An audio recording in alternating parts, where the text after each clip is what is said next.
Our scripture today is from the 23rd chapter of Luke. Two others were also led off with Jesus, criminals, who were to be put to death. When they had reached the place called the Skull, they crucified Jesus there, together with the criminals, one on his right and one on his left. And Jesus said, "God forgive them, they don't know what they're doing." And they divided his garments, rolling dice for them. The people stood there, watching. The rulers, however, jeered him and said, "He saved others, let him save himself, if he really is the Messiah of God, the chosen one." The soldiers also mocked him. They served Jesus sour wine and said, "If you are really the King of the Jews, save yourself." There was an inscription above Jesus that read, "This is the King of the Jews." One of the criminals who hung there beside him insulted Jesus too, saying, "Are you really the Messiah? Then save yourself and us." But the other one answered the first with a rebuke. "Don't you even fear God? We are only paying the price for what we have done, but this one has done nothing wrong." Then he said, "Jesus, remember me today when you come into your glory." Jesus replied, "The truth is, today you will be with me in paradise." Ancient words from our traditions for our present day understanding.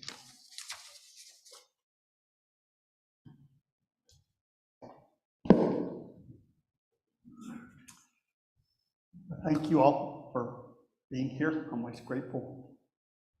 And after COVID, it's like I'm just grateful for anybody to show up, but thank you. It was probably a mistake, but I've been asked by the Vision and Voice people to talk about resistance. And it's hard enough not to get political when people don't ask me to.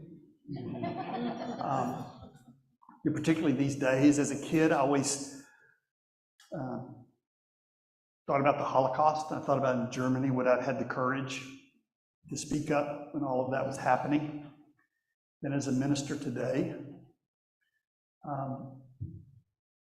can I be silent?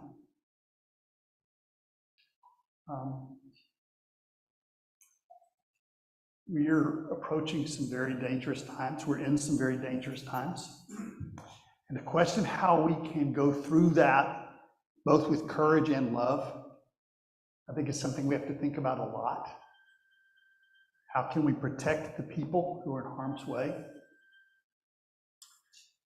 without losing our own inner peace? Because if we lose that, we just become a part of the storm. So what is that balance? We've been doing the Vision and Voice, a couple of different events. And what was interesting was Thursday we found out that we had won a national award for working on social justice. And it was awarded by the National Presbyterian Church, which was extremely ironic for me. After having been on trial most of my career for doing the things we won the award for, LGBTQ advocacy.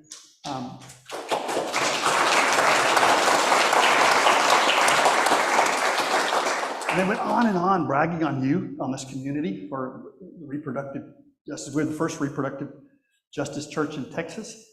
And the list could go on and on, but I was just sitting there thinking of all the people who didn't make it to this moment, weren't here to be thanked anymore, but this would not have happened without them. And there was a very long list. And today, what I want to say is that their lives are just as important as the people that cross the finish line. As always, the people behind the cameras are just as important, if not more so, than the people that get the attention and the credit kind of thing. So in my line of work, they call that a cloud of witnesses. And I think that's important to remember at a time when we're probably not going to turn this around quickly, maybe not in our own lifetimes. That still what we think and do and feel determines the future. It gives a gift to somebody who's coming down the road. These are very, very dangerous times. I was saw a poll that was done by CBS. Now, you know I'm not going to get political. That's not me. But CBS poll asking Republicans what they want in a presidential candidate. So this is not a political opinion. This is a fact. They did a poll and asked Republicans what do they want in their next presidential candidate. Okay, breathe deep. First thing they're looking for in a presidential candidate, 85% said they want people to challenge woke ideas. Now think about that. Woke developed in the civil rights movement to tell the oppressed to be observant and discern the powers of oppression that were crushing them. To learn to see that it's in the system. It's not just evil people, it's the whole system. Why would 85% of Republicans not want the oppressed to think about their own oppression, or to perceive it, or to put it in a textbook? Who would want that? Second response, 66% said they opposed any gun legislation at all. Now think about that. People who call themselves pro-life have turned our schools into a killing field. And their response is more violence. Is that what Jesus taught? Is that what Jesus taught? Because they're speaking in Jesus' name. Is that what Jesus taught? Sorry, y'all shouldn't have asked me to do this. That's 60%. 61% say they want a candidate who will say that Trump won the election. Let me read that again because you know they've gone before. Trump appointed judges who said there's nothing there. 61% of Republicans polled say they want their candidate to take up the big lie. 57% said they want a candidate that just makes liberals angry. And I think that's they'll get that wish. But now think about that, how wounded you would have to be, how stunted you would have to be. That on my wish list, one of the things I want is to make the other side unhappy. I just want to push their buttons. Why would you do that? Why would you not want to have a reasonable conversation, but try to make people emotional? I think we've all had histories of arguments where we just wanted to make the other person upset because we were wrong. And we knew we were wrong. I believe that religion has a mystical element and a political element. The mystical element is how a human being fits in the universe. And that's some of the gospel story that we're going to be looking at today. What does it mean to be a human being in the cosmos? That's essential. If you lose that, then you're just going to be part of the storm. At the same time, if your love never touches the ground, if your love of others is an abstraction that allows you to exploit them, in this country to enslave them, to dehumanize them, to deport them. If we take the political out of love, then it has no feet, it never lands. It's like an angel with nothing but wings. So we're going to be looking at both. We're going to be looking at the story as presented of Jesus' crucifixion. And then we're going to look at the Sophia passages, the mystical Jewish verses, where we realize that when Luke put the story together, when Matthew put the story together, they weren't there. Right? The dating is wrong. They're coming along decades later. Their purpose is not historical. Their purpose is metaphorical. They're using this story to teach you the love that Jesus taught. They're parables, they're symbols, they're mythologies that take you deeper in your own heart. we need to ask ourselves profoundly, how does love deal with this kind of situation? This is not the first time humankind has been here. As a child, I read about Germany, and I read about how the church became nationalist and didn't stand up for people. The price tag was horrific. Remember that phrase, never again? That's not just for Jews. It's not just for Jews. People who come from positions of privilege and power and wealth, we need to say never again. To never enslave another human being. To never rob people through politics, through sanctions, through treaties. We're going to look at this verse. We're going to look at it, the personal story of Jesus. But the story isn't really about him. It's about you and me. Jesus was so filled with love that he lived out his life to teach us how to be a human being. What the church did was focus so much on Jesus, we don't get the point. For centuries, the church has taught if you just say the creeds, if you just do the rituals, if you just give us 10%, that it doesn't matter how you treat God's children. That's not what Jesus taught. So we're going to look at the story. We're going to look at these ancient mystical Jewish verses and see if we can find that peace within ourselves that will be strong enough to go into this storm. Let's look at the first of the passages. I asked to leave the sexism in the verses because when people read this, when Luke and Matthew read this, they saw Jesus in the story. But the original passage is for everyone. So he goes, as for the upright man, who they saw as Jesus, who is poor, let us oppress him. In this poem, it's saying this is how scrambled the minds of the oppressors are. The unjust. They look at the poor, the weak, and say, not out loud, and they're not even maybe consciously aware of it, let us oppress them. Let us not spare the widow, nor respect old age, white-haired with many years. Let our might be the yardstick of right, since weakness argues for its own futility.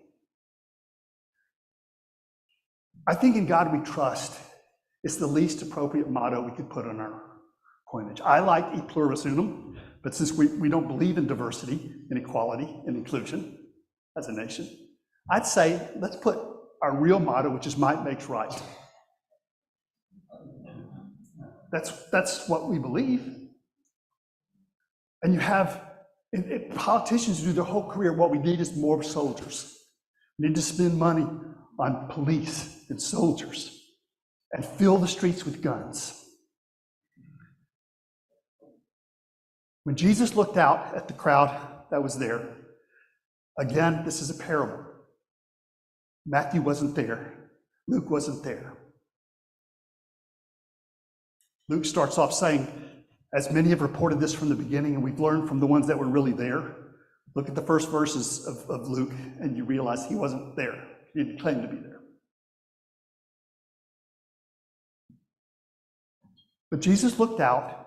He saw this chaos before him, the same chaos we see now, where the powerful are crushing, and it seems like there's no way to stop them. And he said, forgive them, they know not what they do. Now, when we put that together with these kind of mystical passages about how when you choose injustice, you're rejecting wisdom. When we decide that might makes right, the best in us goes to sleep. You cannot oppress another person without killing your own heart first. Racism kills the heart. Sexism kills the heart. Homophobia kills the heart. Capitalism kills the heart. When you do your ethics from property rights instead of human rights, it kills your humanity, your heart. Here's some quotes. And I may cut that a little short. Solzhenitsyn was a Russian dissident, you may have heard of, and he won the Nobel Prize for literature. And in his Nobel Prize speech, he talked about the connection between people who choose power as their method and people who choose the lie as their principle. Because when you think the truth is what works, then any story you tell that serves your cause, it works. I'm not going to get personal, but if you support Donald Trump, you've chosen to lie. Remember when he said, whoever gives me negative coverage, that's fake news? Remember when he said, fact checkers are all fake? Remember that? Medical experts don't know what they're doing. No one with expertise knows what they're doing. There's only one person who knows what they're doing, and that's Donald Trump. 50 years ago, that person would have been locked up. Very few people would have supported him. But we have to realize a lot of people in the United States liked Hitler. Henry Ford loved Hitler. We need to learn that part of our story. Now, one of the reasons why it took so long for the United States to enter World War II is because some people couldn't make up their mind. So that's important. And to realize that beatitude that Jesus said is talking about a revolution of the heart and mind. When it says, those who are pure of heart will see God. I think pure of heart doesn't mean, like if you say water is pure, you're not saying that water is religious. Right? You mean it's pure, it's not mixed with something else. Purity in Christianity does not mean pretending not to feel certain things. It doesn't mean pretending to know certain things. It means being authentic, being fully and completely human. What is being said there is the divine is all around us when we're who we really are. But when we're living in artificial systems of power and value, we can't find our way out of it. So Mahatma Gandhi, who was struggling for the oppressed, called his life Satyagraha, which means the truth struggle. Because truth is invincible, even against the lie, even against propaganda. And liberals make a tragic mistake when we think the answer to conservative lies is liberal lies. The answer for all of us is truth. Now, we don't have that. We have to discuss things. We don't know if we're right, but we do know if we're being honest. If you do not fact check, if you do not try to discover how you may be wrong, and you repeat something you just saw online, that's the lie. When you pretend to know something you don't know, that's the lie. When you're fully human, then the Beatitude is saying the sacred is there. So in a time of propaganda and lies, it's radical resistance to seek truth. Never underestimate the power you will bring into the world when you simply seek what is true. In the second passage we're going to look at, in the New Testament, in the story of Jesus' crucifixion, there's a theme that goes through: if he's really the Son of God, why doesn't he save himself? That's coming from the wisdom passages. And again, this is way before Jesus, so this is talking about the righteous person, which, yes, that was Jesus, but it's also you, hopefully. Let us see if what he says is true, and test him to see what sort of end he will have. For if the upright man is God's son, God will help him and rescue him from the clutches of his enemies. Let us test him with cruelty and with torture, and thus explore this gentleness of his and put his patience to the test. Let us condemn him to a shameful death, since God will rescue him, or so he claims. Have you ever noticed how oppressors blame the victim? And this is so central to what Trump is doing and what the Republicans are doing.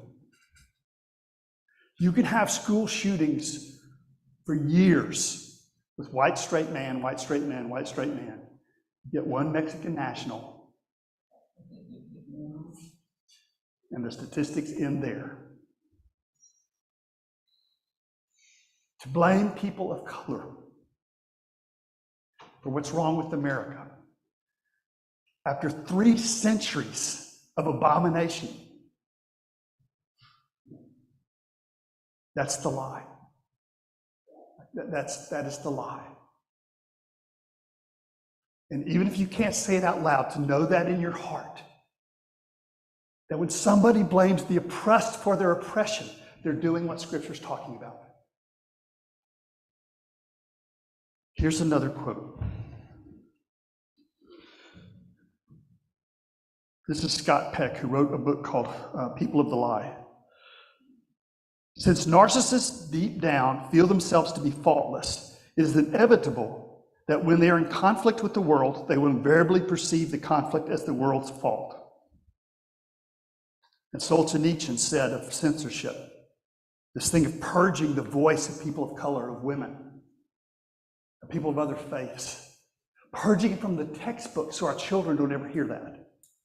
This is what Solzhenitsyn said. He had lived in tyranny. He said, woe to that nation whose literature is disturbed by the intervention of power, because it is not just a violation against freedom of print, it is the closing down of the heart of the nation, a slashing to pieces of its memory.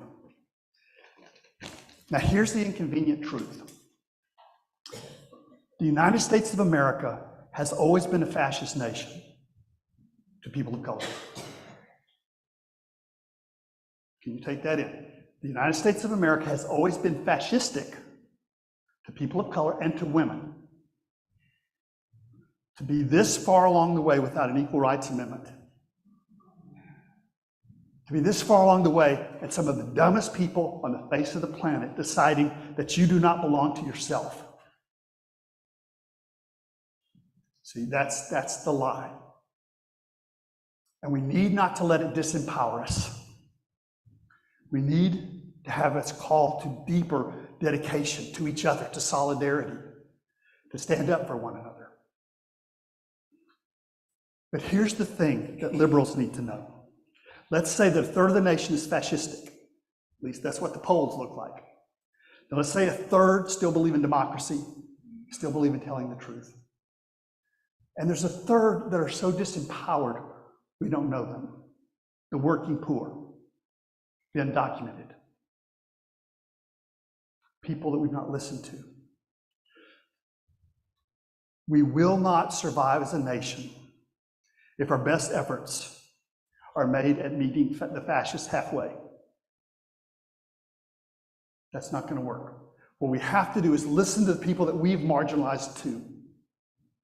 We have to leave our privilege and stop selling off people, not settling for half-truths or half-justice, and join in solidarity with the marginalized of the earth. And I guarantee we won't be minorities anymore. None of us will be. What's missing is solidarity. Universal human rights.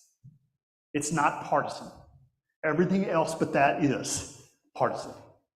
Universal human rights, giving people every right that you claim to yourself. And someone who does that, according to Scripture, is a child of God, in the same sense Jesus was.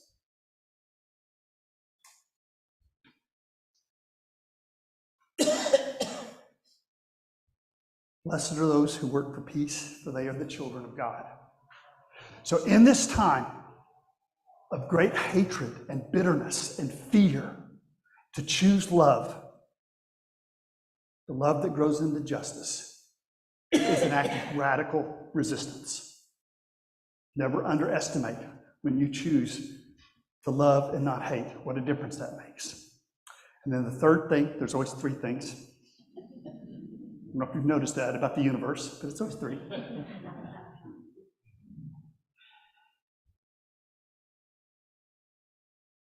Jesus was crucified not because he was so Christian, but because Rome saw him as a threat.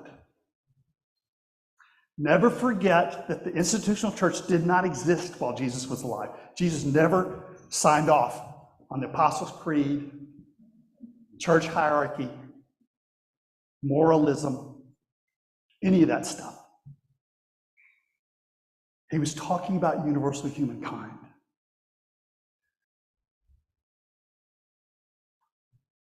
And so over his crucifix, it said, King of the Jews.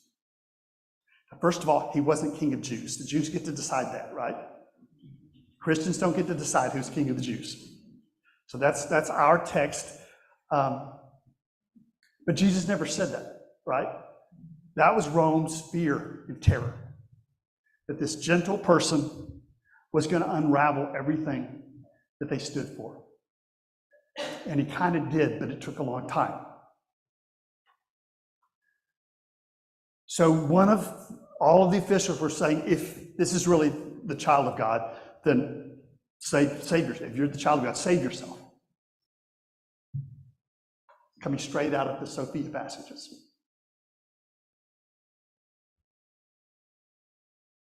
And then the thief or the insurrectionist next to him turns and says, leave him alone. Remember me when your realm comes. Now, I don't know if he really said that. And if he did say it, if he was just feeling sorry for Jesus, you don't know. But it was an act of kindness. And Jesus said, on this day, you will be with me in paradise. Now, they were still going to be nailed to a board. They were still going to die. Because heaven isn't a place somewhere else. Heaven is there when love grows into compassion and concern for all people. In other words, justice. The way the Beatitudes put it is, blessed are those who are persecuted for justice' sake, for theirs is the kingdom of heaven.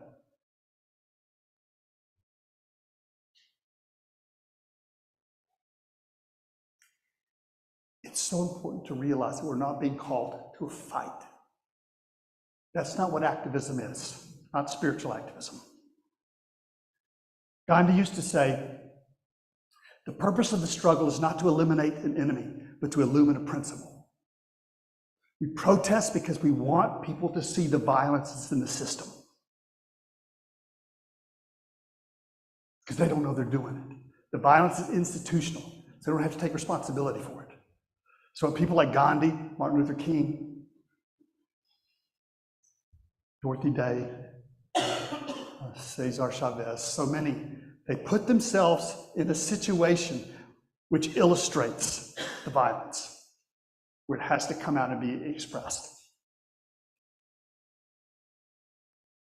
And it's saying, when you walk that path of compassion, you don't have to win.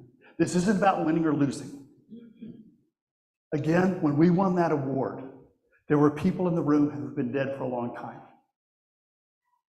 People who gave their lives out of compassion for somebody else who wasn't getting justice. And we took up the torch. And if we don't get to Bethlehem, we pass the torch to somebody else. This is a never-ending story, but it doesn't have a beginning and end. So giving your life to your highest value is what religion calls us all to. Somebody's unhappy? They're taking care of it. That's good.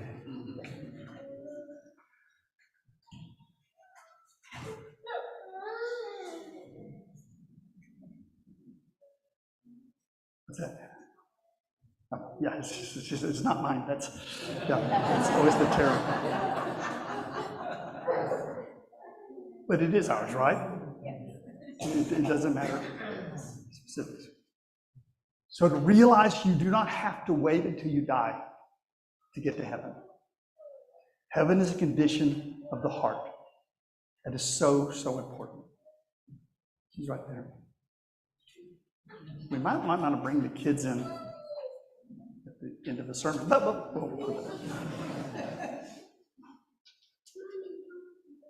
So I'll be preaching at a bowling alley next week.